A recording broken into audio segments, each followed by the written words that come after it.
മഞ്ഞുമൂടിയ സമുദ്രത്തിലൂടെ അലറുന്ന തിരമാലകളെ വകഞ്ഞുമാറ്റി ആ ചെറിയ മരവള്ളം മുന്നോട്ട് നീങ്ങിക്കൊണ്ടിരുന്നു. വീടും കുടുംബവും നഷ്ടപ്പെട്ട് പകയുടെ കനൽ മനസ്സിലിരിക്കുന്ന ആര്യ വള്ളത്തിന്റെ മുൻപിലിരുന്ന് അവൾ ആർത്തലയ്ക്കുന്ന കടലിലേക്ക് തുറച്ചുനോക്കി. പെട്ടെന്നാണ് കാർമേഘങ്ങളെയും മൂടൽമഞ്ഞിനെയും കീറിമുറിച്ചുകൊണ്ട് ആ മഹാത്ഭുതം അവരുടെ മുന്നിൽ ഉയർന്നുവന്നത്. ബ്രാവോസിലെ അതികായനായ കാവൽക്കാരൻ, ടൈറ്റൻ ഓഫ് ബ്രാവോസ്. ആ ഭീമാകാരനായ പ്രതിമയുടെ കാലുകൾക്കിടയിലൂടെയാണ് അവർക്ക് കടന്നുപോകേണ്ടിയിരുന്നത്. തുഴയെറിഞ്ഞുകൊണ്ടിരുന്ന ബ്രാവോസി മനുഷ്യൻ ആവേശത്തോടെ പറഞ്ഞു. പഴയകാലങ്ങളിൽ ബ്രാവോസിന് എന്തെങ്കിലും ആപത്ത് വരുമ്പോൾ ഈ ടൈറ്റാൻ കണ്ണുകളിൽ തീയുമായി ഇറങ്ങിവരുമായിരുന്നു. അവൻ നേരെ കടലിലേക്ക് വന്ന് ശത്രുക്കളെ ഒന്നടങ്കം തകർത്തൊടുക്കും. ആര്യയുടെ മുഖത്ത് യാതൊരു ഭാവമാറ്റവും ഉണ്ടായിരുന്നില്ല. അവൾ വളരെ ശാന്തമായി, എന്നാൽ അല്പം പുച്ഛത്തോടെ പറഞ്ഞു, അതൊരു പ്രതിമ മാത്രമാണ്. വള്ളം പ്രതിമയുടെ അടുത്തേക്ക് അടുത്തതും ചെവികൾ തുളയ്ക്കുന്ന ശബ്ദത്തിൽ ഒരു വലിയ കാഹളം മുഴങ്ങി. പെട്ടെന്നുള്ള ആ ശബ്ദത്തിൽ ആര്യ ഞെട്ടിവിറച്ചുപോയി. അവൾ അറിയാതെ സ്വന്തം നെഞ്ചിൽ കൈവച്ചു. അവളുടെ ആ ഭയം കണ്ട് ആ മനുഷ്യൻ ഉച്ചത്തിൽ ചിരിച്ചു. അയാൾ അവളെ നോക്കി പറഞ്ഞു, ഭയപ്പെടേണ്ട, നമ്മളിവിടെ എത്തിയെന്ന് അവൻ വിളിച്ചറിയിക്കുകയാണ്. തന്റെ പതർച്ച മറച്ചുവെച്ചുകൊണ്ട്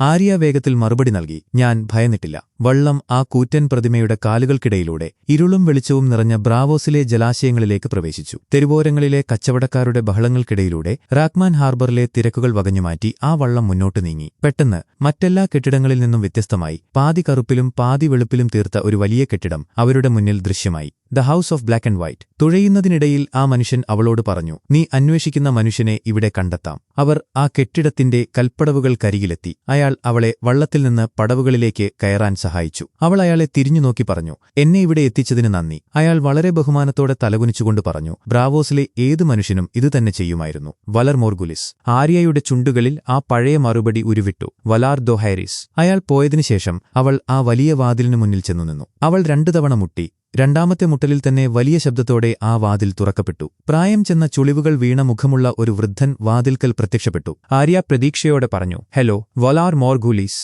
ആ വൃദ്ധൻ യാതൊരു ഭാവവുമില്ലാതെ അവളെത്തന്നെ തുറച്ചുനോക്കി. ആര്യ തന്റെ കയ്യിലിരുന്ന ആ പഴയ നാണയം പുറത്തെടുത്തു. അവൾ പറഞ്ഞു, ജക്കേൻ ഹേഗർ എനിക്ക് തന്നതാണിത്. വൃദ്ധൻ വളരെ വരണ്ട സ്വരത്തിൽ പറഞ്ഞു, ആ പേരിൽ ആരും ഇവിടെയില്ല. അയാൾ വാതിലടയ്ക്കാൻ തുടങ്ങിയപ്പോൾ ആര്യ പരിഭ്രാന്തിയോടെ അയാളെ തടഞ്ഞു. അവൾ അപേക്ഷിക്കുന്ന സ്വരത്തിൽ പറഞ്ഞു, ദയവായി, ഞാൻ ആ വലിയ കടൽ താണ്ടിയാണ് വന്നത്. എനിക്ക് പോകാൻ വേറെ ഇടമില്ല. എന്നാൽ ആ വൃദ്ധൻ ആ വലിയ വാതിൽ വലിച്ചടച്ചു. നിരാശയോടെ അവൾ തിരിഞ്ഞു നടന്നു. ആ കൽപ്പടവുകളിൽ അവൾ തളർന്നിരുന്നു. രാത്രിയായി. മഴ ശക്തമായി പെയ്യാൻ തുടങ്ങി. ആ തണുപ്പിലും മഴയിലും പടവുകളിലിരുന്നുകൊണ്ട് ആര്യ തന്റെ ശത്രുക്കളുടെ പേരുകൾ ഒരു മന്ത്രം പോലെ ഉരുവിട്ടുകൊണ്ടിരുന്നു. സെർസി, വോൾഡർ ഫ്രേ, ദ മൗണ്ടൻ, മെരിൻ ട്രാന്റ്. നേരം പുലരുന്നതുവരെ ആ മഴയത്ത് അവൾ ആ പേരുകൾ ആവർത്തിച്ചുകൊണ്ടിരുന്നു. പകൽ വെളിച്ചം പരന്നപ്പോൾ തളർന്ന ശരീരത്തോടെ അവൾ എഴുന്നേറ്റു. തന്റെ അവസാന പ്രതീക്ഷയായ ആ നാണയം അവൾ ദേഷ്യത്തോടെ കടലിലേക്ക് വലിച്ചെറിഞ്ഞു. ദൂരെ ദ വെയിലിലെ ഒരു സത്രത്തിനു മുന്നിലേക്ക് ബ്രിയൻ തന്റെ കുതിരയെ നയിച്ചു. കൂടെ നടന്നു നീങ്ങുന്ന പോഡ്രിക്കിന് നല്ല വിശപ്പുണ്ടായിരുന്നു. ചുറ്റുമുള്ള വലിയ തിരക്ക് കണ്ട് പോഡ്രിക് പറഞ്ഞു,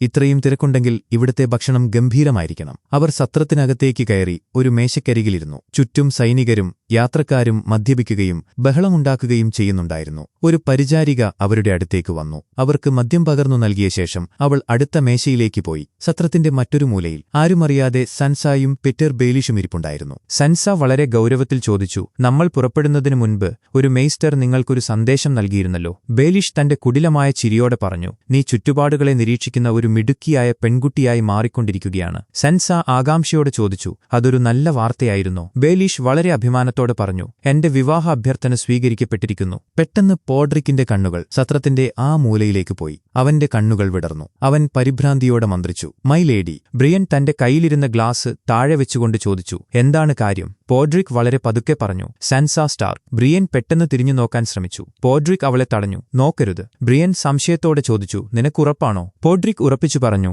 അവൾ മുടിയുടെ നിറം മാറ്റിയിട്ടുണ്ട്, പക്ഷേ അതവൾ തന്നെയാണ്. അവൾ പെറ്റിർ ബെയിലിഷിന്റെ കൂടെയാണ് ഇരിക്കുന്നത്. ബ്രിയനിന്റെ നെറ്റി ചുളിഞ്ഞു. പോഡ്രിക് ചുറ്റും നോക്കിക്കൊണ്ട് പറഞ്ഞു, അയാളുടെ കൂടെ ഒരു കൂട്ടം നൈറ്റ്സുമുണ്ട്. അവന്റെ വാക്കുകൾ മുറിച്ചുകൊണ്ട് ബ്രിയൻ ആജ്ഞാപിച്ചു, കുതിരകളെ തയ്യാറാക്കുക. പോഡ്രിക് പറഞ്ഞു, നമുക്കൊരൊറ്റ കുതിരയേയുള്ളൂ. ബ്രിയൻ മുഖം കടുപ്പിച്ചു പറഞ്ഞു, കൂടുതൽ എണ്ണം കണ്ടെത്തുക. പോഡ്രിക് വേഗത്തിൽ അവിടെ നിന്നും എഴുന്നേറ്റുപോയി. അതേസമയം ബെയിലിഷ് മദ്യത്തിന്റെ രുചിയെക്കുറിച്ച് സൻസയോട് സംസാരിക്കുകയായിരുന്നു. അയാൾ ചോദിച്ചു, നിനക്ക് ഈ രുചി ഇഷ്ടപ്പെട്ടോ? സൻസ പറഞ്ഞു, എന്തിനാണ് പുരുഷന്മാർ ഇത് ഇത്രത്തോളം ഇഷ്ടപ്പെടുന്നതെന്ന് എനിക്ക് മനസ്സിലാകുന്നില്ല. ബെയിലിഷ് ചിരിച്ചുകൊണ്ട് പറഞ്ഞു, ഇത് ചില പുരുഷന്മാർക്ക് ധൈര്യം നൽകും. പെട്ടെന്ന് അവരുടെ മേശയ്ക്ക് മുന്നിലേക്ക് ബ്രിയൻ കടന്നുവന്നു. ബെയിലിഷിന്റെ കാവൽക്കാർ ഉടൻ തന്നെ അവളുടെ മുന്നിൽ തടസ്സം നിന്നു. ബ്രിയൻ യാതൊരു കൂസലുമില്ലാതെ പറഞ്ഞു, ലോർഡ് ബെയിലിഷ്, ലേഡി സാൻസ, എന്റെ പേര് ബ്രിയൻ ഓഫ് ടാത്ത്. ബേലീഷ് അവളെ സൂക്ഷ്മമായി നിരീക്ഷിച്ചുകൊണ്ട് പറഞ്ഞു, നമ്മൾ മുൻപ് കണ്ടിട്ടുണ്ട്. റെൻലി ബേരേത്യനിന്റെ കൂടെ. അയാൾ കാവൽക്കാരോട് മാറാൻ ആംഗ്യം കാണിച്ചു. ബ്രിയൻ മുന്നോട്ട് വന്ന് സാൻസയുടെ കാൽക്കൽ മുട്ടുകുത്തി നിന്നു. ലേഡി സാൻസ, നിങ്ങളുടെ അമ്മയുടെ മരണത്തിനു മുൻപ് ഞാൻ അവരുടെ വിശ്വസ്തയായ പോരാളിയായിരുന്നു. നിങ്ങളെ കണ്ടെത്തി സംരക്ഷിക്കാമെന്ന് ഞാൻ അവർക്ക് വാക്കു നൽകിയിരുന്നു. ഞാൻ നിങ്ങളുടെ കാവലാളായിരിക്കും, നിങ്ങളുടെ ഉപദേശങ്ങൾ കേൾക്കും,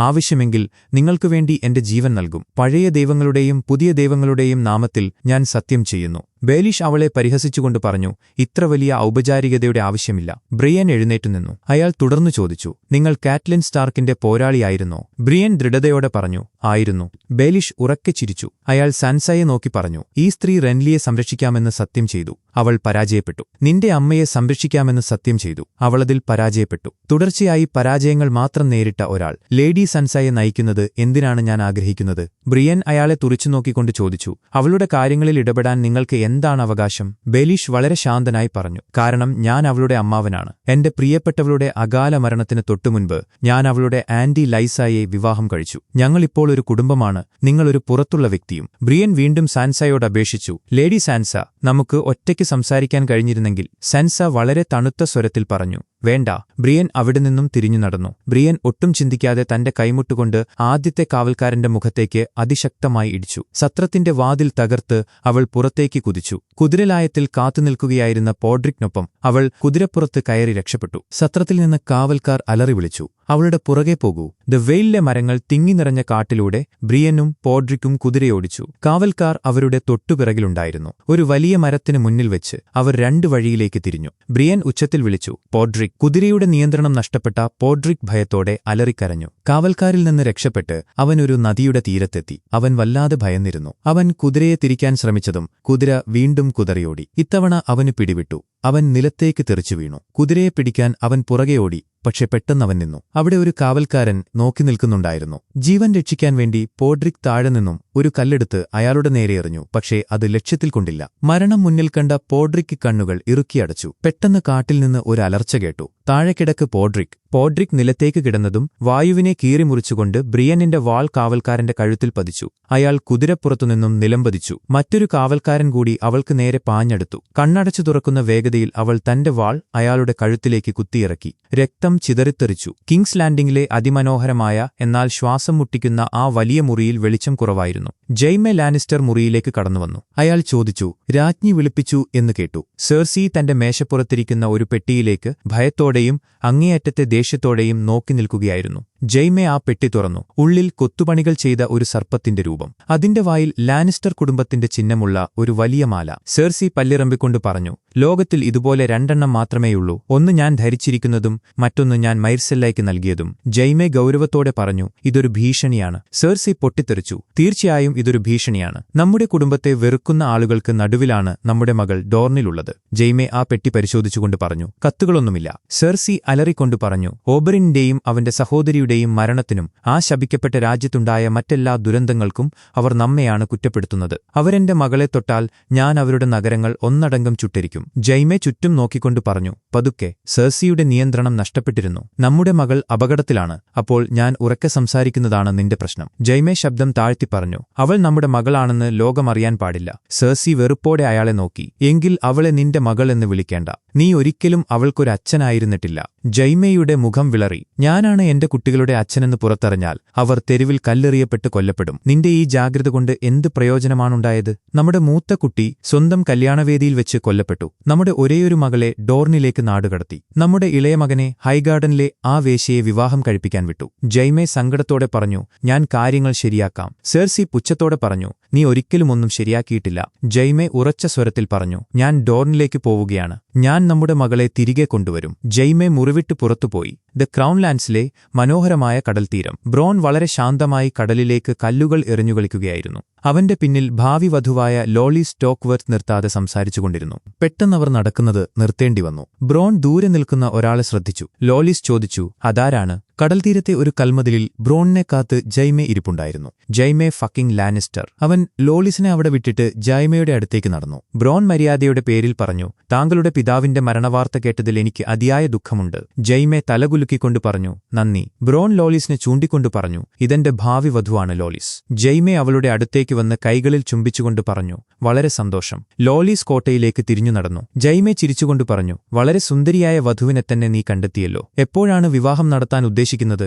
ബ്രോൺ ദേഷ്യത്തോടെ പറഞ്ഞു, കാര്യത്തിലേക്ക് വരൂ. ഈ ചെറിയ സന്ദർശനം എനിക്കൊരു നല്ല കാര്യവും കൊണ്ടുവരില്ലെന്ന് എനിക്കുറപ്പുണ്ട്. ജൈമെ ശാന്തമായി പറഞ്ഞു, ഇത് നിനക്ക് വളരെ നല്ലൊരു കാര്യമാണ്. ജൈമെ തന്റെ കുപ്പായത്തിനുള്ളിൽ നിന്നും ഒരു കത്ത് പുറത്തെടുത്ത് ബ്രോണിന് നേരെ നീട്ടി. ബ്രോൺ അത് വായിച്ചുകൊണ്ട് പറഞ്ഞു, ലോലീസ് സർ വില്ലിസ് ബ്രാക്കനെ വിവാഹം കഴിക്കുമെന്നോ? ബ്രോൺ ചോദിച്ചു, ഞാനൊരു കരാറുണ്ടാക്കിയതാണ് നിന്റെ സഹോദരിയും ഞാനും തമ്മിൽ. ജൈമെ വിശദീകരിച്ചു, നീ എന്റെ കൂടെ വന്ന് വളരെ പ്രധാനപ്പെട്ട ഒരു കാര്യത്തിന് എന്നെ സഹായിക്കാൻ പോകുകയാണ്. നമ്മൾ തിരിച്ചുവരുമ്പോൾ ഇതിലും നല്ലൊരു പെൺകുട്ടിയെയും ഇതിലും വലിയൊരു കോട്ടയും ഞാൻ നിനക്ക് നൽകും. ബ്രോൺ സംശയത്തോടെ ചോദിച്ചു, എവിടെ പോയിട്ട് തിരിച്ചുവരുമ്പോൾ? ജൈമെ തെക്കോട്ട് നോക്കിക്കൊണ്ട് പറഞ്ഞു, ഏറ്റവും തെക്കുള്ള അവസാനത്തെ ഇടത്തേക്ക്, ഡോർണലെ അതിമനോഹരമായ വാട്ടർ ഗാർഡൻസ്. എലാരിയ തന്റെ മുഷ്ടിദേഷ്യം കൊണ്ട് ചുരുട്ടിപ്പിടിച്ചു. അവൾ ഇപ്പോഴും കറുത്ത ദുഃഖവസ്ത്രമാണ് ധരിച്ചിരിക്കുന്നത്. താഴെ പൂന്തോട്ടത്തിൽ നിന്ന് ട്രൈസ്റ്റാനിന്റെ ശബ്ദം കേട്ടു, എന്റെ ഭാവിരാജ്ഞി. ബാൽക്കണിയിൽ നിന്ന് താഴേക്ക് നോക്കുമ്പോൾ ട്രിസ്റ്റാൻ മാർട്ടൽ മൈർസെല്ലയുമായി നടക്കുന്നത് കണ്ട് എല്ലാരിയയുടെ കണ്ണുകളിൽ വെറുപ്പ് നിറഞ്ഞു. എല്ലാരിയ കോപത്തോടെ ആ ബാൽക്കണിയിലൂടെ പ്രിൻസ് ഡോറൻ ഇരിക്കുന്ന സ്ഥലത്തേക്ക് നടന്നു. എന്നാൽ കാവൽക്കാരനായ ആരിയോ ഹോട്ട തന്റെ വലിയ മഴുവുമായി അവളുടെ വഴി തടഞ്ഞു. ആരിയോ ഗാംഭീര്യത്തോടെ പറഞ്ഞു, രാജകുമാരൻ ശല്യപ്പെടുത്താൻ ആഗ്രഹിക്കുന്നില്ല. എല്ലാരിയ അയാളെ തുറിച്ചുനോക്കിക്കൊണ്ട് പറഞ്ഞു, എന്റെ വഴിയിൽ നിന്ന് മാറി നിൽക്ക്, അല്ലെങ്കിൽ ഞാൻ നിന്റെ ആ വലിയ മഴുവെടുത്ത് നിന്റെ... അവളുടെ വാക്കുകൾ പൂർത്തിയാക്കുന്നതിനു മുൻപ് ഡോറാനിന്റെ ശബ്ദം മുഴങ്ങി, ക്യാപ്റ്റൻ, അവളെ കടത്തിവിടുക. തന്റെ വീൽചെയറിലിരുന്ന് വാട്ടർ ഗാർഡൻസിലേക്ക് നോക്കിയിരിക്കുന്ന പ്രിൻസ് ഡോറനിന്റെ അടുത്തേക്ക് എല്ലാരിയ പാഞ്ഞെടുത്തു. അവൾ അലറിക്കൊണ്ട് ചോദിച്ചു, നിങ്ങളുടെ സഹോദരൻ കൊല ചെയ്യപ്പെട്ടു. നിങ്ങൾ ഈ വാട്ടർ ഗാർഡൻസിൽ വെറുതെ ആകാശത്തേക്ക് നോക്കി ഒന്നും ചെയ്യാതിരിക്കുകയാണോ? ഡോറാൻ വളരെ ശാന്തനായി പറഞ്ഞു, ഓബറിൻ കൊല്ലപ്പെട്ടത് ഒരു ട്രയൽ ബൈ കോമ്പാറ്റിലാണ്. നിയമപ്രകാരം അത് കൊലപാതകമല്ല. എല്ലാരിയ ദേഷ്യത്തോടെ വിരൽ ചൂണ്ടിക്കൊണ്ട് പറഞ്ഞു, നിങ്ങളുടെ സഹോദരൻ. ഡോറൻ പറഞ്ഞു, അവൻ നിനക്ക് ആരെങ്കിലുമാകുന്നതിനും എത്രയോ മുൻപേ അവൻ എന്റെ സഹോദരനായിരുന്നു. എല്ലാരിയ വീണ്ടും ചോദിച്ചു, അവന്റെ മരണത്തിന് പകരമായി നിങ്ങൾ എന്തു ചെയ്യും? ഡോറൻ ദുഃഖത്തോടെ പറഞ്ഞു, ഞാൻ അവനെ അടക്കം ചെയ്യും. അവനുവേണ്ടി ഞാൻ വിലപിക്കും. എല്ലാരിയ തന്റെ ശബ്ദം കടുപ്പിച്ചുകൊണ്ട് പറഞ്ഞു, സാൻഡ് സ്നേക്സ് എന്റെ കൂടെയുണ്ട്. അവർക്ക് ജനങ്ങളുടെ സ്നേഹമുണ്ട്. നിങ്ങൾ ഈ കസേരയിൽ വെറുതെയിരിക്കുമ്പോൾ അവർ നിങ്ങളുടെ പിതാവിനു വേണ്ടി പ്രതികാരം ചെയ്യും. ഡോറൻ ഒന്നും മിണ്ടിയില്ല. താഴെ ട്രിസ്റ്റേനും മിർസെല്ലായും സന്തോഷത്തോടെ സംസാരിക്കുന്നത് അവർ കണ്ടു. എല്ലാരിയ പല്ലിറമ്പിക്കൊണ്ട് പറഞ്ഞു, ഓബറിൻ മരിച്ചു. എന്നിട്ടും ഈ ലാനിസ്റ്റർ പെൺകുട്ടി നമ്മുടെ ഭക്ഷണം കഴിച്ച് നമ്മുടെ വായു ശ്വസിച്ച് ഇവിടെ ഈ വാട്ടർ ഗാർഡൻസിൽ തുള്ളിച്ചാടി നടക്കുകയാണ്. ഇനി നിങ്ങളുടെ എത്ര സഹോദരങ്ങളെയും സഹോദരിമാരെയും അവർ കൊല്ലണം. അവൾ ഡോറാനിന്റെ അരികിലേക്ക് കുനിഞ്ഞുകൊണ്ട് മന്ത്രിച്ചു, അവളെ എനിക്ക് വിട്ടുതരൂ. ഓരോ വിരലുകളായി മുറിച്ച് ഞാൻ അവളെ സെർസിക്ക് അയച്ചുകൊടുക്കാം. ഡോറൻ അവളെ രൂക്ഷമായി നോക്കിക്കൊണ്ട് പറഞ്ഞു, ഞാൻ എന്റെ സഹോദരനെ സ്നേഹിച്ചിരുന്നു. നീ അവനെ ഒരുപാട് സന്തോഷിപ്പിക്കുകയും ചെയ്തു. അതിനെന്റെ ഹൃദയത്തിൽ നിനക്കെപ്പോഴും ഒരു സ്ഥാനമുണ്ടാകും. പക്ഷേ പ്രതികാരത്തിനു വേണ്ടി നമ്മൾ കൊച്ചുകുട്ടികളെ വെട്ടിമുറിക്കാറില്ല. ഇവിടെ അത് നടക്കില്ല. ഞാൻ ഭരിക്കുന്ന കാലത്തോളം. എല്ലാരിയ അവിടെ നിന്നും കോപത്തോടെ ഇറങ്ങിപ്പോയി. മീരീനിലെ പൊടിയും ചൂടുമുള്ള തെരുവുകളിലൂടെ അൺസുലീഡ് സൈനികർ മാർച്ച് ചെയ്തു നീങ്ങുകയായിരുന്നു. ഒരു ഇടുങ്ങിയ ഇടവഴിയിലൂടെ നടക്കുമ്പോൾ ഡാരിയോ ഗ്രേ വർമിനോട് പറഞ്ഞു, അൺസലീഡ് സൈനികർ വളരെ പെട്ടെന്ന് ശ്രദ്ധിക്കപ്പെടും. ഡാരിയോ ചുറ്റും നോക്കിക്കൊണ്ട് തുടർന്നു, നിങ്ങൾ വരുന്നത് ഒരു മൈൽ അകലെ നിന്ന് തന്നെ ആർക്കും കാണാൻ കഴിയും. അതുകൊണ്ടുതന്നെ നിങ്ങൾ സൺസ് ഓഫ് ദ ഹാർപ്പിയിൽപ്പെട്ട ആരെയും കണ്ടെത്തിയിട്ടില്ല. കണ്ടെത്തിയോ? ഇല്ലല്ലോ. ഗ്രേ വോം ഇല്ലെന്ന് അർത്ഥമാക്കുന്ന രീതിയിൽ ഒന്നുമൂളി. ഡാരിയോ അവരെ ഒരു പഴയ വാതിലിന് മുന്നിലെത്തിച്ചു. ഗ്രേ വോം ഒറ്റച്ചവിട്ടിന് ആ വാതിൽ തകർത്തു. അയാളും ഡാരിയോയും മറ്റൊരു അൺസുലീഡ് സൈനികനും ആ ഇരുണ്ട മുറിയിൽ സൂക്ഷ്മ പരിശോധന നടത്തി. ഗ്രേ വോം പറഞ്ഞു, ഇവിടെ ആരുമില്ല, നമ്മൾ പോകുന്നു. പെട്ടെന്ന് ഡാരിയോ തന്റെ കഠാര പുറത്തെടുത്ത് അവിടെയുണ്ടായിരുന്ന ഒരു വലിയ പുസ്തക ഷെൽഫിന് പിന്നിലെ ചുമരിലേക്ക് അതിശക്തമായി കുത്തിയിറക്കി. പെട്ടെന്നൊരാൾ അലറിക്കരഞ്ഞുകൊണ്ട് ആ രഹസ്യ അറയിൽ നിന്നും താഴേക്ക് വീണു. ഡാരിയോ തന്റെ കഠാരയിലെ രക്തം തുടച്ചുകൊണ്ട് പറഞ്ഞു, ഭയം ഉപകാരപ്പെടും. അയാൾ ഗ്രേവേമിന്റെ തോളിൽ തട്ടി. ഗ്രേവേം ആ രഹസ്യ അറയിൽ പരിശോധന നടത്തി. അവിടെ താഴെയായി കുറേ കഠാരകളും സൺസ് ഓഫ് ദ ഹാർപ്പിയുടെ ഒരു സ്വർണ്ണ മുഖംമൂടിയും കിടപ്പുണ്ടായിരുന്നു. മീറിനിലെ വലിയ പിരമിഡിനുള്ളിൽ വിശാലമായ രാജസദസ്. മോസഡോർ ഡെനറിസിനോട് അപേക്ഷിച്ചു, സൺസ് ഓഫ് ദ ഹാർപ്പി, അവർ വീണ്ടും ഞങ്ങളുടെ കഴുത്തിൽ അടിമച്ചങ്ങല അണിയിക്കാൻ ആഗ്രഹിക്കുന്നു. ദയവായി യുവർ ഗ്രേസ്, നിങ്ങൾ അവനെ കൊല്ലണം. ഡെനറിസ് ചിന്താമഗ്നിയായി പറഞ്ഞു, അതൊരു ശക്തമായ സന്ദേശമായിരിക്കും. ബാരിസ്ഥാൻ മുന്നോട്ടു വന്ന് പറഞ്ഞു, യുവർ ഗ്രേസ്, നിങ്ങൾ സംയമനം പാലിക്കണമെന്നാണ് എനിക്ക് പറയാനുള്ളത്. ഡെനറിസ് അയാളെ നോക്കി ചോദിച്ചു, എന്തുകൊണ്ട്? ബാരിസ്ഥാൻ വിശദീകരിച്ചു, ഒന്നാമതായി അവനിൽ നിന്ന് നമുക്ക് വിലപ്പെട്ട പല വിവരങ്ങളും ലഭിച്ചേക്കാം. ഡാരിയോ ഇടയിൽ കയറി പറഞ്ഞു, ഈ സൺ ഓഫ് ദ ഹാർപ്പിക്ക് ഇനി കൂടുതൽ വിവരങ്ങളൊന്നും തരാനില്ല. ബാരിസ്ഥാൻ ചോദിച്ചു, നിനക്കതെങ്ങനെ അറിയാം? ഡാരിയോ തണുത്ത സ്വരത്തിൽ പറഞ്ഞു, കാരണം ഞാൻ അവനെ ചോദ്യം ചെയ്തിരുന്നു. ബാരിസ്ഥാൻ എല്ലാവരെയും നോക്കിക്കൊണ്ട് പറഞ്ഞു, ഈ മനുഷ്യൻ എന്തു ചെയ്തു, എന്തു ചെയ്തില്ല എന്ന് നമുക്കറിയില്ല. അയാൾ ഡെനറിസിനെ നോക്കി തുടർന്നു, കുറഞ്ഞത് അവനൊരു വിചാരണ എങ്കിലും നൽകുക. നീതിപൂർവമായ ഒരു വിചാരണ. നിങ്ങളെ സ്ഥാനഭ്രഷ്ടയാക്കാൻ ശ്രമിക്കുന്നവരെക്കാൾ എത്രയോ മികച്ചവളാണ് നിങ്ങളെന്ന് മീറീനിലെ എല്ലാ പൗരന്മാർക്കും കാണിച്ചുകൊടുക്കുക. അവർക്ക് നല്ലൊരു വഴി കാണിച്ചുകൊടുക്കുക. ഡെനേരീസ് വളരെ ശാന്തമായി പറഞ്ഞു. നിങ്ങളുടെ എല്ലാവരുടെയും ഉപദേശങ്ങൾക്ക് നന്ദി. സർ ബാരിസ്ഥാൻ ഒഴികെ മറ്റെല്ലാവരും അവിടെ നിന്നും പുറത്തുപോയി. ബാരിസ്ഥാൻ അവളോട് അപേക്ഷിച്ചു. യുവർ ഗ്രേസ്, ഞാൻ യാചിക്കുകയാണ്, ഒരു നിമിഷം. ഡെനേരീസ് തിരിഞ്ഞുനിന്ന് ചോദിച്ചു. എന്തിനെക്കുറിച്ച്? ബാരിസ്ഥാൻ വളരെ സങ്കടത്തോടെ പറഞ്ഞു. നിങ്ങളുടെ പിതാവിനെക്കുറിച്ച്, മാറ്റ് കിങ്ങിനെക്കുറിച്ച്. ഡെനേരീസിന്റെ കണ്ണുകളിൽ ദേഷ്യം നിറഞ്ഞു. മാറ്റ് കിങ്, എന്റെ ശത്രുക്കളുടെ നുണകൾ എന്നെ ഓർമ്മിപ്പിക്കാനാണോ നിങ്ങളിവിടെ നിൽക്കുന്നത്? എനിക്കതൊക്കെ ഓർമ്മയുണ്ട്. ബാരിസ്ഥാൻ പറഞ്ഞു. യുവർ ഗ്രേസ്, ഞാൻ അദ്ദേഹത്തിന്റെ കിങ്സ് ഗാർഡിൽ സേവനമനുഷ്ഠിച്ചതാണ്. തുടക്കം മുതൽ ഞാൻ അദ്ദേഹത്തിന്റെ കൂടെയുണ്ടായിരുന്നു. നിങ്ങളുടെ ശത്രുക്കൾ നുണ പറഞ്ഞിട്ടില്ല. ബാരിസ്ഥാൻ വേദനയോടെ ഓർത്തെടുത്തു. ജനങ്ങൾ അദ്ദേഹത്തിനെതിരെ കലാപം നടത്തിയപ്പോൾ നിങ്ങളുടെ പിതാവ് അവരുടെ നഗരങ്ങളും കോട്ടകളും അഗ്നിക്കിരയാക്കി. അച്ഛന്മാരുടെ കൺമുന്നിലിട്ട് അവരുടെ മക്കളെ അദ്ദേഹം കൊന്നുതള്ളി. വൈൽഡ് ഫയർ ഉപയോഗിച്ച് മനുഷ്യരെ ജീവനോടെ ചുട്ടരിച്ചു. അവർ പ്രാണവേദനയാൽ അലറിക്കരയുമ്പോൾ അദ്ദേഹം ചിരിക്കുകയായിരുന്നു. വിയോജിപ്പുകളെ അടിച്ചമർത്താനുള്ള അദ്ദേഹത്തിന്റെ ശ്രമങ്ങൾ ഒരു വലിയ കലാപത്തിലേക്ക് നയിച്ചു. അത് 2 പേരൊഴികെ ബാക്കി എല്ലാ ടാർഗേരൻകളെയും ഇല്ലാതാക്കി. ഡെനേരീസ് വിതുമ്പിക്കൊണ്ട് പറഞ്ഞു. ഞാൻ എന്റെ പിതാവിനെപ്പോലെയല്ല. ബാരിസ്ഥാൻ ആശ്വാസത്തോടെ പറഞ്ഞു. അല്ല യുവർ ഗ്രേസ്. എന്നാൽ മാറ്റ് കിങ് തന്റെ ശത്രുക്കൾക്ക് അർഹതപ്പെട്ട നീതിയാണെന്ന് കരുതിയാണ് അതെല്ലാം ചെയ്തത്. ഓരോ തവണയും അതദ്ദേഹത്തിന് അധികാരവും ശരിയാണെന്ന തോന്നലും നൽകി. അവസാനം വരെ. ഡെനേരീസ് കുറച്ചുനേരം നിശബ്ദയായി നിന്നു. പിന്നെ അവൾ ഉറപ്പിച്ചു പറഞ്ഞു. നീതിപൂർവമായ ഒരു വിചാരണയില്ലാതെ ഞാൻ ആ സൺ ഓഫ് ദ ഹാർപ്പിയെ വധിക്കില്ല. ബാരിസ്ഥാൻ ബഹുമാനത്തോടെ തലകുനിച്ചു. Your grace.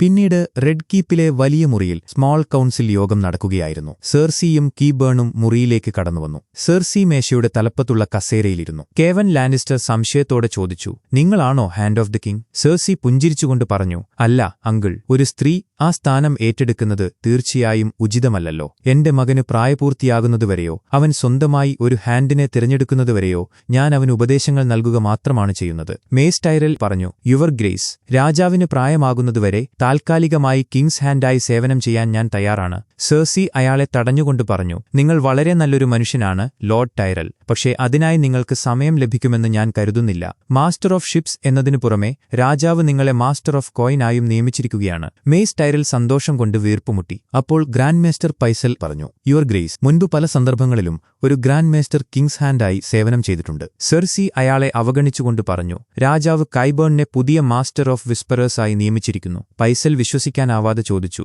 യുവർ ഗ്രേസ്, ഇയാളെയോ? ഈ മനുഷ്യനെയോ? സിറ്റാഡലിന് തന്നെ നാണക്കേടായ ഇയാളെയോ? ഈ സ്ഥാനത്തേക്ക് ഇയാൾക്ക് എന്ത് യോഗ്യതയാണുള്ളത്? സെർസി ഗൗരവത്തോടെ പറഞ്ഞു. വിശ്വസ്തത എന്ന യോഗ്യത, ഗ്രാൻഡ് മാസ്റ്റർ. സെർസി കെവന് നേരെ തിരിഞ്ഞു. അങ്കിൾ കേവൻ, ലാനിസ്റ്റർ സൈന്യത്തിന്റെ കമാൻഡർ എന്ന നിലയിൽ നിങ്ങൾ മാസ്റ്റർ ഓഫ് വാറായി സേവനം ചെയ്യാൻ രാജാവ് ആഗ്രഹിക്കുന്നു. ജീവിച്ചിരിക്കുന്നവരിൽ മറ്റാർക്കും ആ സ്ഥാനത്തിന് ഇത്രയും അർഹതയില്ല. കേവൻ വളരെ പരുക്കൻ സ്വരത്തിൽ പറഞ്ഞു. അങ്ങനെ പറഞ്ഞതിൽ സന്തോഷം. എന്നാൽ രാജാവിന്റെ വായിൽ നിന്നു തന്നെ അതെനിക്ക് കേൾക്കണം. സെർസി പറഞ്ഞു. രാജാവ് ഇപ്പോൾ വലിയ തിരക്കിലാണ്. കേവൻ ദേഷ്യത്തോടെ പറഞ്ഞു. അവൻ ഇവിടെ ഉണ്ടാകണമായിരുന്നു. ഭരണം എന്താണെന്ന് പഠിക്കണമായിരുന്നു. സെർസി പ്രതിരോധിച്ചുകൊണ്ട് പറഞ്ഞു. അവൻ പഠിച്ചുകൊണ്ടിരിക്കുകയാണ്. ഇപ്പോൾ ഭരണാധികാരി എന്ന നിലയിൽ അവനുവേണ്ടി സംസാരിക്കാൻ അവൻ എന്നെയാണ് ചുമതലപ്പെടുത്തിയിരിക്കുന്നത്. കേവൻ പറഞ്ഞു. എന്റെ സഹോദരന് ആദരാഞ്ജലികൾ അർപ്പിക്കാനാണ് ഞാൻ തലസ്ഥാനത്തേക്ക് തിരിച്ചുവന്നത്. കൂടാതെ രാജാവിനെ സേവിക്കാനും. നിന്റെ ഒരു കളിപ്പാവയായി നിൽക്കാൻ ഞാൻ ഉദ്ദേശിച്ചിട്ടില്ല. നിനക്ക് ചുറ്റും സ്തുതിപാഠകരെ നിറയ്ക്കുന്നത് നോക്കി നിൽക്കാനും എന്നെ കിട്ടില്ല. കേവൻ തന്റെ കസേരയിൽ നിന്നെഴുന്നേറ്റുകൊണ്ട് പറഞ്ഞു. എന്റെ വിഷയം എന്താണെന്നും അല്ലെന്നും തീരുമാനിക്കാനുള്ള നിന്റെ അധികാരത്തെ ഞാൻ അംഗീകരിക്കുന്നില്ല. നീ വെറുമൊരു ക്വീൻ മദറാണ്. അതിൽ കൂടുതലൊന്നുമില്ല. സെർസി ഞെട്ടലോടെ ചോദിച്ചു. നിങ്ങളുടെ രാജാവിന് ആവശ്യമുള്ള ഒരു സമയത്ത് നിങ്ങൾ അവനെ ഉപേക്ഷിച്ചു പോവുകയാണോ? കേവൻ മുറിക്ക് പുറത്തേക്ക് നടക്കാൻ തുടങ്ങിക്കൊണ്ട് പറഞ്ഞു. അവനെന്നെ ആവശ്യമുണ്ടെങ്കിൽ ഞാൻ അവനായി കാത്തിരിക്കും. അയാൾ മുറിവിട്ട് പുറത്തുപോയി വാതിലടച്ചു. കാസിൽ ബ്ലാക്കിലെ സ്റ്റാനിസിന്റെ മുറി. സ്റ്റാനിസ് ജോണിനോട് പറഞ്ഞു. മാൻസ് റെയ്ഡറിനെ ചുട്ടുകൊല്ലാൻ ഞാൻ ഉത്തരവിട്ടു. ആ ഉത്തരവ് നടപ്പിലാക്കുന്നത് നീ തടഞ്ഞു. നീ മാൻസ് റെയ്ഡറിനോട് കരുണ കാണിച്ചു. ഒരു രാജാവിന്റെ വാക്ക് നിയമമാണ്. നിയമം ലംഘിക്കുന്നവരോട് ഞാൻ എത്രത്തോളം കരുണ കാണിക്കാറുണ്ടെന്ന് നീ സെർ ഡാവോസിനോട് ചോദിക്കുന്നത് നന്നായിരിക്കും. അമിതമായി ദയ കാണിച്ചാൽ ആളുകൾ നിന്നെ ഭയപ്പെടില്ല. ആളുകൾ ഭയപ്പെട്ടില്ലെങ്കിൽ അവർ നിന്നെ പിന്തുടരുകയുമില്ല. ജോൺ ബഹുമാനത്തോടെ എന്നാൽ ദൃഢതയോടെ പറഞ്ഞു. ബഹുമാനത്തോടെ പറയട്ടെ യുവർ ഗ്രേസ്, നിങ്ങൾ എന്തു ചെയ്താലും കാട്ടുജാതിക്കാർ ഒരിക്കലും നിങ്ങളെ പിന്തുടരില്ല. അവരുടെ രാജാവിനെ ജീവനോടെ ചുട്ടുകൊന്നത് നിങ്ങളാണ്. സ്റ്റാനിസ് മേശപ്പുറത്ത് കിടന്ന ഒരു കത്തെടുത്തുകൊണ്ട് ചോദിച്ചു. ലാന്ന മോർമണ്ട് എന്ന ഈ ദരിദ്രയായ പെൺകുട്ടിയെ നിനക്കറിയാമോ? ജോൺ പറഞ്ഞു. ലോർഡ് കമാൻഡറിന്റെ മരുമകൾ. സ്റ്റാനിസ് കടുത്ത സ്വരത്തിൽ പറഞ്ഞു. Lady of Bear Island. വെറും 10 വയസ്സുള്ള ഒരു കുട്ടി. എന്റെ ലക്ഷ്യത്തിനായി അവളുടെ കുടുംബത്തിന്റെ പിന്തുണ ഞാൻ ആവശ്യപ്പെട്ടിരുന്നു. ഇതാണ് അവളുടെ മറുപടി. ജോൺ ഒരു പുഞ്ചിരിയോടെ അത് വായിച്ചു. ബെയർ ഐലൻഡ് വടക്കുള്ള രാജാവിനെയല്ലാതെ മറ്റൊരു രാജാവിനെയും അംഗീകരിക്കുന്നില്ല. അദ്ദേഹത്തിന്റെ പേര് സ്റ്റാർക്ക് എന്നാണ്. സ്റ്റാനിസ് ദേഷ്യത്തോടെ ചോദിച്ചു. അത് നിനക്ക് തമാശയായി തോന്നുന്നുണ്ടോ? ജോൺ പെട്ടെന്ന് ഗൗരവത്തിലായി. ക്ഷമിക്കണം യുവർ ഗ്രേസ്. വടക്കുള്ളവർ ചിലപ്പോൾ കാട്ടുജാതിക്കാരെ പോലെയാണ്. സ്വന്തം ആളുകളോട് മാത്രമേ അവർ കൂറ് കാണിക്കൂ. സർ ഡാവോസ് മുന്നോട്ട് വന്ന് പറഞ്ഞു, ഇന്ന് രാത്രി നൈറ്റ്സ് വാച്ച് പുതിയൊരു ലോർഡ് കമാൻഡറിനെ തിരഞ്ഞെടുക്കും. സർ അലിസർ തോൺ ആണ് വിജയിക്കാൻ പോകുന്നത്. ജോൺ യാഥാർത്ഥ്യം ഉൾക്കൊണ്ടുകൊണ്ട് പറഞ്ഞു. കൂടുതലും അങ്ങനെ നടക്കാനാണ് സാധ്യത. സ്റ്റാനിസ് ജോണിന്റെ കണ്ണുകളിലേക്ക് നോക്കി പറഞ്ഞു, നിന്റെ ധൈര്യം അവനെ ദുർബലനാക്കി. അതിന് അവൻ നിന്നെ ശിക്ഷിക്കും. ധൈര്യം കാണിക്കുന്നവരെ ഞാൻ ശിക്ഷിക്കാറില്ല. ഞാൻ അവർക്ക് പ്രതിഫലം നൽകും. ജോൺ പറഞ്ഞു, അതിലെനിക്ക് സംശയമില്ല യുവർ ഗ്രേസ്. പക്ഷെ ഞാനൊരു നൈറ്റ്സ് വാച്ച് സഹോദരനാണ്. എന്റെ ജീവനും എന്റെ മാനവും എന്റെ വാളും ഞാൻ അവർക്ക് നൽകിയതാണ്. നിങ്ങൾക്ക് തരാൻ ഇനി എന്റെ കയ്യിൽ എന്താണുള്ളതെന്ന് എനിക്കറിയില്ല. സ്റ്റാനിസ് ഉറച്ച സ്വരത്തിൽ പറഞ്ഞു, നിനക്കെനിക്ക് വടക്ക് ഭാഗം തരാൻ കഴിയും. ജോൺ വേദനയോടെ പറഞ്ഞു, എനിക്കതിന് കഴിയില്ല. ഞാൻ ആഗ്രഹിച്ചാൽ പോലും ഞാനൊരു അവിഹിത സന്തതിയാണ്. ഒരു സ്നോ. സ്റ്റാനിസ് വളരെ ഗൗരവത്തോടെ പറഞ്ഞു, എന്റെ മുന്നിൽ മുട്ടുകുത്തുക. നിന്റെ വാൾ എന്റെ കാൽക്കൽ വെക്കുക. എനിക്ക് നിന്റെ സേവനം വാഗ്ദാനം ചെയ്യുക. നീ വീണ്ടും ഉയിർത്തെഴുന്നേൽക്കും. ജോൺ സ്റ്റാർക്കായി ലോർഡ് ഓഫ് വിന്റർഫെല്ലായി. ജോൺ സ്തംഭിച്ചുപോയി.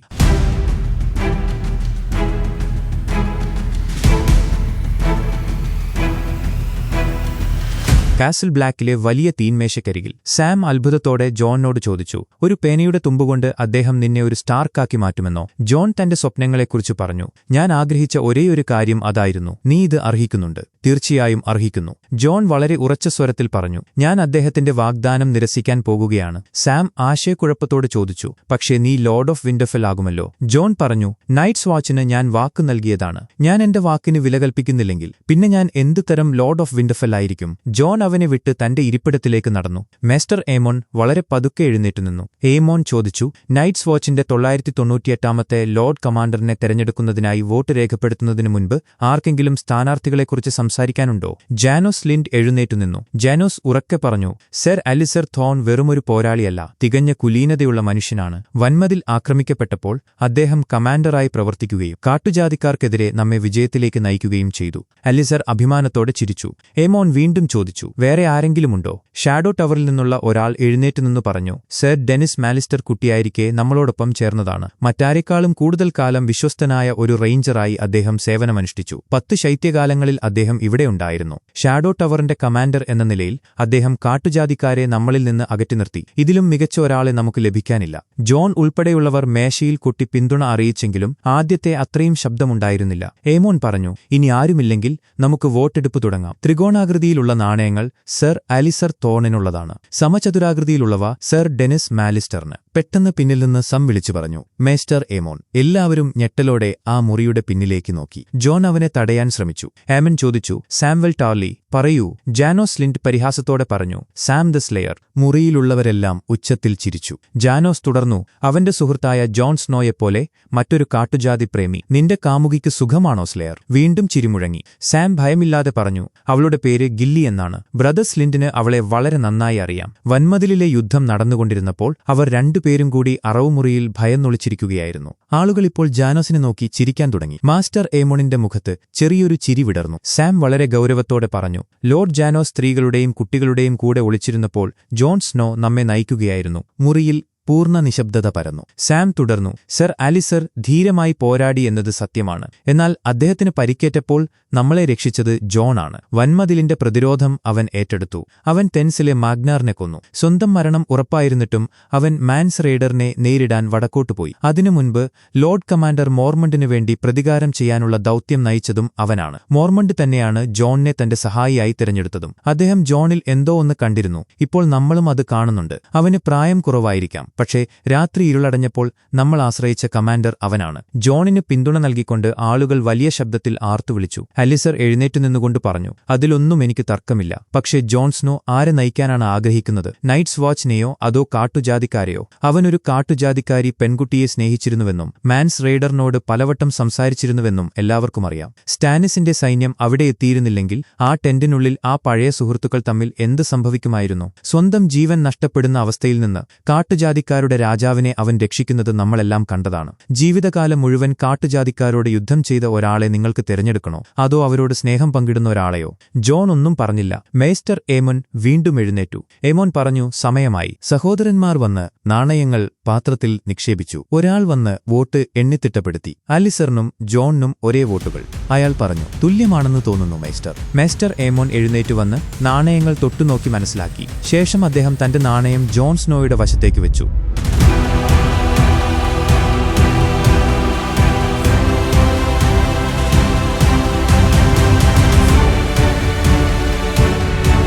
അവർ ആവേശത്തോടെ വിളിച്ചു പറഞ്ഞു, ജോൺ സ്നോ. ജോൺ എഴുന്നേറ്റു നിന്നു. തന്നെ ദേഷ്യത്തോടെ തുറച്ചുനോക്കുന്ന അലിസറിനെ അവൻ കണ്ടു. ആ മുറിയിലേക്ക് വന്നതിനുശേഷം ആദ്യമായി അവന്റെ ചുണ്ടിൽ ഒരു ചെറിയ പുഞ്ചിരി വിടർന്നു. ബ്രാവോസിലെ ഇടുങ്ങിയ തെരുവ്. ആര്യ തന്റെ വാളായ നീഡിൽ ഉപയോഗിച്ച് അതിന്റെ തല വെട്ടിമാറ്റി. തലയില്ലാത്ത പ്രാവിനെ ഒരു സഞ്ചിയിലാക്കി അവൾ നടന്നു. 3 പേർ അവൾക്ക് നേരെ വന്നു. ആര്യ തിരിഞ്ഞുനിന്നു. അയാൾ ചോദിച്ചു, നിന്റെ കയ്യിൽ എന്താണുള്ളത്? ആര്യ ഒന്നും പറഞ്ഞില്ല. അയാൾ ദേഷ്യത്തോടെ പറഞ്ഞു, ഞാൻ ചോദിച്ചത്. ആര്യ തന്റെ വാൾ വലിച്ചൂരി പിടിച്ചുകൊണ്ട് പറഞ്ഞു, തിരിഞ്ഞു നടന്നു പൊയ്ക്കോ. അയാൾ പരിഹാസത്തോടെ പറഞ്ഞു, നല്ലൊരു ചെറിയ വാളാണല്ലോ അത്. ഇതിന് 100 നാണയങ്ങളെങ്കിലും കിട്ടും. അയാളും തന്റെ വാൾ പുറത്തെടുത്തു. ആര്യ മരവിച്ച ശബ്ദത്തിൽ പറഞ്ഞു, മരിച്ചവർക്ക് എന്തിനും യാതൊരു വിലയുമില്ല. അയാൾ അവളുടെ അടുത്തേക്ക് പാഞ്ഞെടുത്തു. എന്നാൽ പെട്ടെന്ന് ഹൗസ് ഓഫ് ബ്ലാക്ക് ആൻഡ് വൈറ്റിലെ ആ വൃദ്ധൻ അവിടേക്ക് വരുന്നത് അയാൾ കണ്ടു. അയാൾ ഭയത്തോടെ പുറകോട്ട് മാറി. ആ വൃദ്ധൻ ആര്യയെ നോക്കിയിട്ട് തിരിഞ്ഞു നടന്നു. ഹൗസ് ഓഫ് ബ്ലാക്ക് ആൻഡ് വൈറ്റിന്റെ വാതിൽക്കൽ അവർ എത്തി. ആര്യ സംശയത്തോടെ ചോദിച്ചു, നിങ്ങളാരാണ്? എന്തിനാണ് അവർ നിങ്ങളെ കണ്ടു ഭയന്നത്? വൃദ്ധൻ ആ നാണയം അവൾക്കെറിഞ്ഞുകൊടുത്തുകൊണ്ട് പറഞ്ഞു, നിനക്കിത് നഷ്ടപ്പെട്ടു. തുടർന്ന് അയാൾ തന്റെ മുഖത്തേക്ക് കൈകൊണ്ടുപോയി ആ തൊലി വലിച്ചൂരി.